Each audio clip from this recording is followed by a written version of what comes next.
Loneliness, a word that carries a quiet heaviness, a feeling that creeps in during the quietest hours when the lights are off and the world outside is fast asleep. But in truth, loneliness doesn't wait for nightfall. It can appear in a crowded room, during a phone call, in the middle of laughter. It lives not in the absence of people, but in the absence of connection. We live in a time when everything is designed to keep us connected. Social media, instant messaging, video calls. We can reach anyone, anywhere, at any time. And yet, more people than ever report feeling isolated, unheard, and unseen. We scroll endlessly through feeds filled with happy moments, yet struggle to find a moment of real intimacy. In this hyper-connected age, loneliness has taken on a new form, invisible yet ever-present, a silent epidemic. But what if loneliness isn't something to fear? What if it's not just an enemy to be defeated, but a guide to be understood?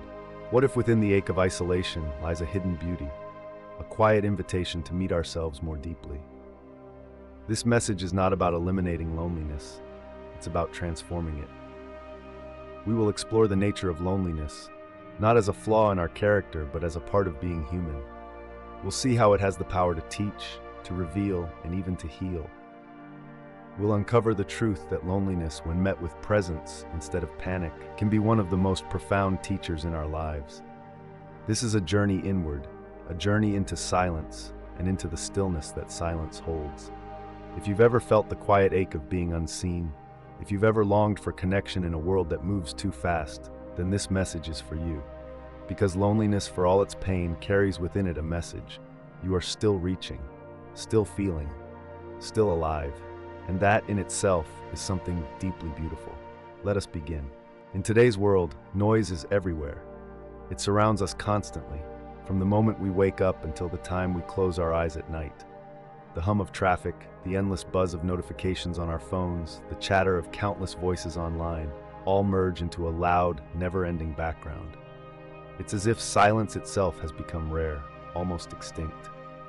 The quiet moments that once gave us space to breathe and think now feel foreign, uncomfortable even. We live in an age where being connected means being constantly available.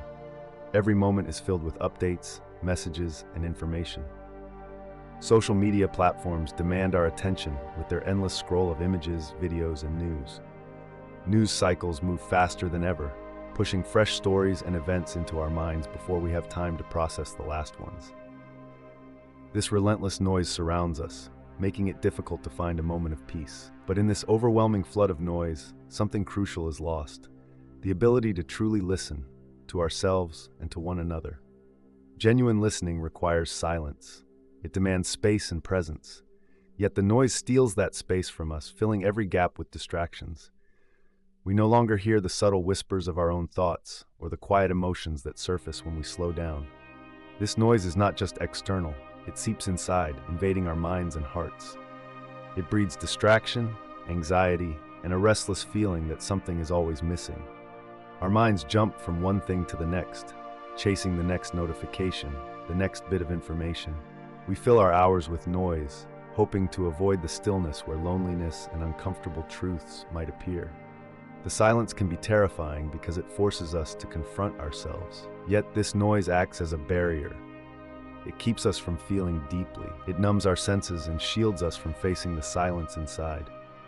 And ironically, the more noise we drown ourselves in, the louder our inner loneliness screams. The noise is a shield, but it also traps us in a cycle of disconnection from others and from ourselves. We scroll endlessly, watch endless videos, and fill every empty moment with sounds and images. But this busyness often leads to disconnection, not only from others, but from our own inner world. The endless connection ironically creates a sense of isolation. We talk to many, but connect with few. We see countless faces online, but rarely meet eyes or hearts deeply. Have you ever felt this? That despite being surrounded by people and information, there is a hollow space inside you that remains untouched, a quiet ache that no notification or distraction can heal. This ache is the voice of our loneliness, quietly calling out through the noise. The modern world tempts us to avoid this emptiness. But what if the noise we run from is actually a call to pause, to listen, and to be present with ourselves? What if in the silence beneath the noise there lies something important waiting to be discovered? something that could heal this ache and bring us back to ourselves. In this chapter, we will begin to unravel the impact of this constant noise. We will explore how it shapes our experience of loneliness and connection, and we will invite you to consider the possibility that silence, once feared, may hold the key to healing and deep presence. Because in the heart of silence, we may find the clarity, the peace, and the connection that the noisy world denies us. And only when we embrace the silence can we begin to hear the true voice within. There is a strange paradox in the way we experience loneliness today. Many people fear being alone, assuming that solitude is the same as loneliness. But they are not the same. You can be completely alone in a quiet room and feel at peace. Or you can be sitting in a crowded cafe, surrounded by laughter and conversation, and feel more invisible than ever before. This is the heart of modern loneliness. It's not about physical isolation. It's about emotional disconnection. It's about being unseen in a world that is always looking, but rarely noticing. We scroll through perfect photos, curated moments, and empty affirmations. We may have hundreds of friends online, but no one who truly listens when our hearts whisper in pain. Have you ever sat in a room full of people and felt like you didn't belong?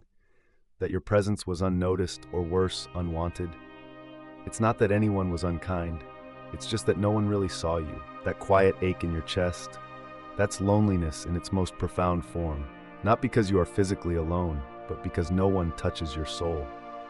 This kind of loneliness is harder to escape because it hides under the illusion of connection. You talk to people every day, you reply to messages, you attend gatherings, but deep inside there's a void, a silent longing for someone who truly understands, who truly cares, not just about what you say, but about what you mean, about who you are beneath all the masks. We are living in an age of performance. Our digital selves have become costumes we wear to feel accepted. We post photos of smiles when we feel broken. We share achievements while hiding our insecurities. And the more we perform, the more distant we become from our authentic selves. We fear vulnerability. We fear rejection. So we play safe. We hide. And in doing so, we make it harder for anyone to reach us, even if they want to. But here's the truth. Connection requires honesty, and honesty requires risk. We cannot feel truly connected while pretending to be someone we are not. We cannot end our loneliness without first confronting the parts of ourselves we've been taught to hide. There is a certain beauty in solitude. When we are alone, not out of fear but by choice, we begin to hear our true voice again. We begin to notice what we really think, what we really feel. The stillness becomes a mirror, and in that mirror we can see the parts of ourselves we've neglected. Paradoxically, the path to deep connection often begins in solitude, not in the loneliness of abandonment, but in the solitude of self-awareness. When we become comfortable in our own presence, we stop chasing shallow attention. We start craving something deeper, mutual presence, shared truth, genuine understanding. And only when we are at peace with being alone can we begin to seek connection without desperation. That's when the loneliness starts to fade, not because someone suddenly appears, but because we stop abandoning ourselves. So the real question isn't, how do I stop feeling lonely? The question is, am I truly present with myself? Because if I cannot sit with myself, no one else truly can either. In a world obsessed with noise and speed, it takes courage to slow down and feel, to sit in stillness, to face the ache. But from that place, something begins to change. We start to recognize that loneliness is not a curse, it's a signal, a messenger. It's the soul's way of asking for truth, for depth, for realness. We may be surrounded by people, yet still feel isolated. But once we start to reconnect with our own essence, when we learn to enjoy our own company, we create space for authentic connection with others. We stop begging for love and start becoming it.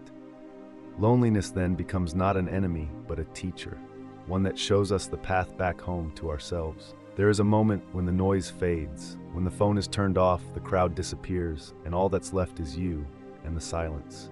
For some, this is peace, but for many, this is the most terrifying sound in the world.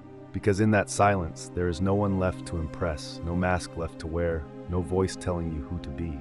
There is only the raw, unfiltered echo of your own being. And sometimes, that echo hurts. In the age of constant stimulation, We've forgotten how to sit with ourselves. We treat stillness like an enemy. We fill every quiet second with noise, music, videos, scrolling, chatting, multitasking, anything but stillness. Because stillness exposes, it reveals the void inside that we've tried so hard to ignore. But what exactly is that void? It's not a physical emptiness, it's emotional. It's the space between who we are and who we pretend to be. The gap between our deepest needs and the life we've built to avoid them. It's made of all the unsaid words, all the buried feelings, all the unhealed wounds. And when we're finally quiet enough, we hear them.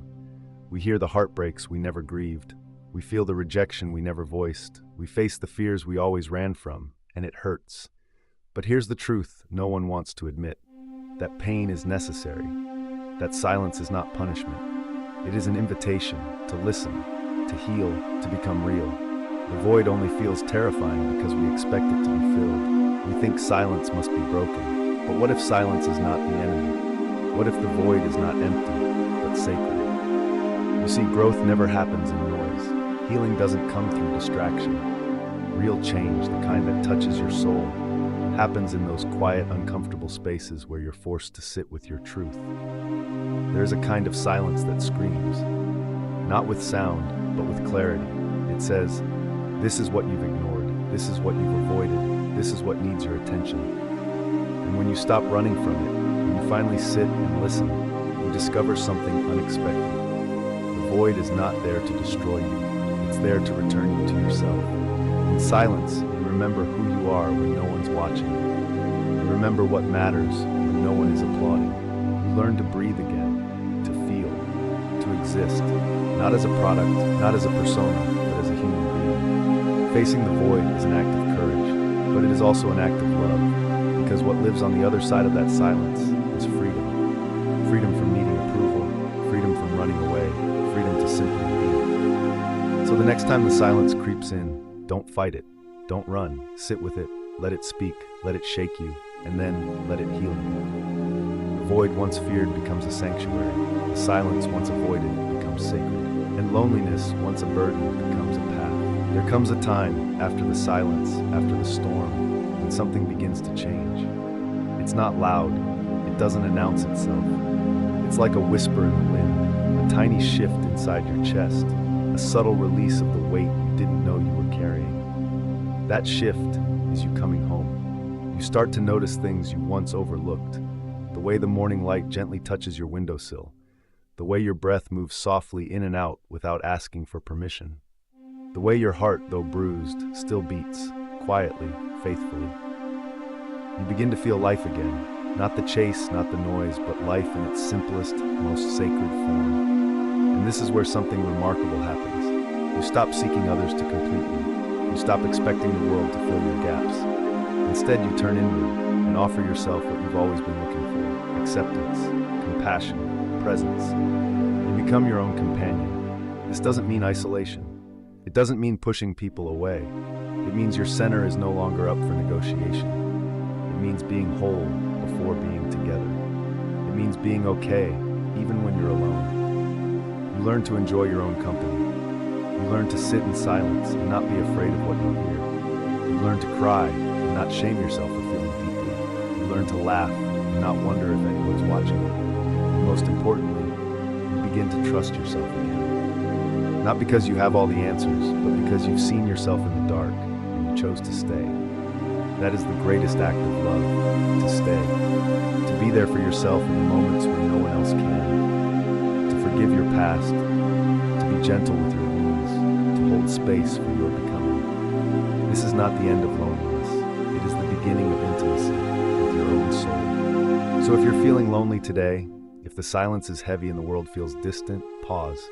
Don't scroll, don't run, just sit and breathe. Because maybe, just maybe, this moment isn't here to hurt you, but to invite you to come back, to remember, to begin again. Loneliness is not the absence of love. It is the invitation to love more deeply, starting with yourself. In this life, we will lose people. We will be misunderstood. We will have nights that feel endless. But as long as we carry our own hand through the dark, we are never truly alone. You are not broken. You are not too much. You are simply human. And that is beautiful. Thank you for listening. Until next time, be kind to yourself, always.